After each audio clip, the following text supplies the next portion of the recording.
Ndabasuhuje cyane. Uyu munsi reka tuvuge kuri Saint Valentin. Ese ubundi Saint Valentin ni umunsi w'urukundo nyakuri cyangwa ni umwanya w'abantu bamwe kwivugira ibinyuranyije n'agaciro k'urukundo nyakuri? Ku itariki 14 za buri mwaka abantu benshi usanga babukereye bari guserebura cyangwa se bizihiza umunsi w'urukundo, umunsi witiriwe umutagatifu Saint Valentin.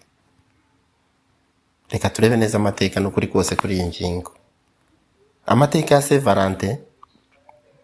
Ubusanzwe Saint Valentin yari umupadiri, ariko wihangane wenda ntumbaze ngo padiri wo muri hedini. Nkuko bivugwa mu gitabo Butler's Lives of the Saints, aya mateka atangira mu kinyejana cya gatatu mu gihe cy'ubwami bw'Abaroma, aho umwami w'Abaroma bita Claudius wa kabiri Gothicus yari yarabujije abasirikari gushaka cyangwa se gukingirwa hagamijwe kugira ngo bitange ku rugamba bya nyabyo.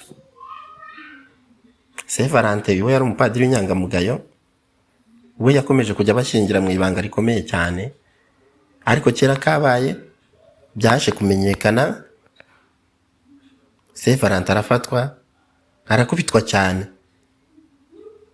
acirwa urubanza rwo gupfa ku itariki 14 Gashyantare, ariyo tariki ngarukamwaka abantu bitiriye urukundo cyangwa se umunsi w'abakundanye. Iyi ni Isaac Inspire TV. Ibuka gukora subscribe niba utarayikora kuri uyu muyoboro. Turakomeza ikiganiro kugera ku musozo wacyo. Kiliziya nyuma y'iki kintu yaje gufata uyu muntu nk'umutagatifu w'abakundana. Nibyo Kiliziya Gatolika yizihiza abatagatifu. Niyo mpamvu umunsi wa 14 w'ukwezi kwa kabiri cyangwa se Gashyantare witiriwe izina ry'uyu mugabo cyangwa se ry'uyu musaserdoti Saint Valentin. Impamvu uyu munsi wahujwe n'ubusambanyi ndetse n'ubusinzi.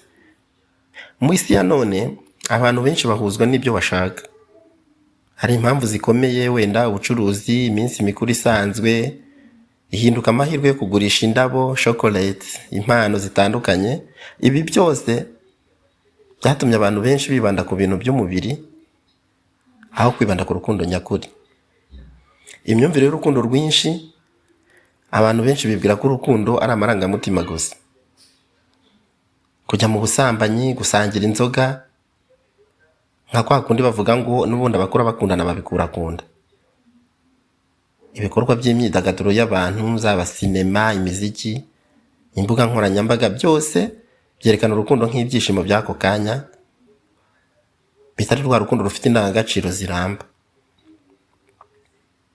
Niba dukurikije Bibiliya nk'isoko yo kwemera kwa imyemerere myinshi iriho muri iki gihe, Bibiliya nta hantu na hamwe uhereye mu itangiriro ukagera mu byahishuwe ivuga ko Saint Valentin cyangwa itariki ya 14 Gashyantare ko waba ari umunsi mukuru wo kwizihizwa.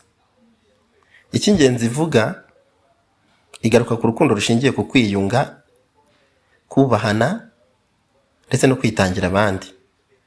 Urukundo rw'ukuri ntago rushingira ku busambanyi, ntabwo tukazajya twishuka kuri iyi ngingo, cyangwa se ku businzi ngo abantu niba batasinze batavuyaraye ubwo nta rukundo ruhari. Hari abasangira itabi bakabyita urukundo. Ahubwo urukundo nyakuri rushingiye ku kubahana, kwihangana no kubana n'umuntu mu cyubahiro umugomba.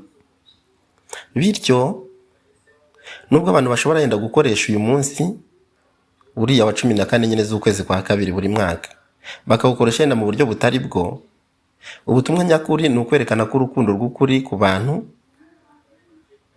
wenda nko gukunda ababyeyi, abavandimwe, inshuti cyangwa wenda uwo mwashakanye. Hakaba amahirwe yo gutanga indabo cyangwa izindi impano zitandukanye, ariko mu buryo bufite umutima. Urugero wenda nko gukora ikintu cyiza ku wundi muntu, ibi nabyo ni urukundo. Ibi kandi nta nubwo bisaba yuko bikorwa kuri uyu munsi wa 14, kuko dusabwa kubaho dukundana iminsi yose. Hari ubutumwa ku bantu bose. None se ni gute twakwihiza umunsi neza wa Saint Valentin? Wenda abantu batibanze ku busambanyi n'ubusinzi, ahubwo wenda tugatanga urukundo nyakuri. Hari ubutumwa bwiza nko gufasha, gushyigikira abandi. Umuntu akabanza agatekereza ku ngaruka z'ibyo agiye gukora mu gihe nk'iki, mu gihe cyo kuri uwo munsi. niba wenda wiyemeje gukorera Imana n'urukundo, ibi byose bigira igisobanuro gifatika. Kubana n'umukunzi wawe mu cyubahiro nabyo bihinduka iby'agaciro cyane, kandi gushaka burya nibyo bizana ibyishimo birambye. Umunsi wa Saint Valentin ushobora kuba umunsi mwiza, ariko urukundo rw'ukuri ntabwo ari umunsi umwe mu mwaka, ahubwo ni uburyo tubana n'abandi buri munsi. Bivuze ko urukundo ni buri munsi, ntabwo ari ugucuzinga cyangwa seregetinga umunsi umwe mu mwaka uvuga ngo niwo wahariye urukundo nk'ayo indi minsi yose yo urukundo rudakenewe. Tujye dukomeza rero kugira Saint Valentin nziza ariko yuzuye umutima n'ubwenge, kandi burya ngo kubaha Uwiteka nibwo ubwenge, kandi kuva mu byaha niko kujijuka. Ndabashimiye cyane bakunzi bacu rero, twaganiraga ku munsi wa Saint Valentin nk'inkomoko yawo mu mateka. Mwakoze kudukurikira, ndabakunda cyane. Ntugende udakoze subscribe kuri uyu muyoboro Isaac Inspire TV, dukomeze tuwagure kandi tujye tunguraniraho. Ugiye mu mwanya wa comment ahari ibitekerezo, ukandika igitekerezo cyawe kuri iyi ngingo, bwaba ari uburyo bwiza bwo kuganira ndetse no gusangiza abandi iyi video nabo bakabaho twungurana. Ndabashimiye.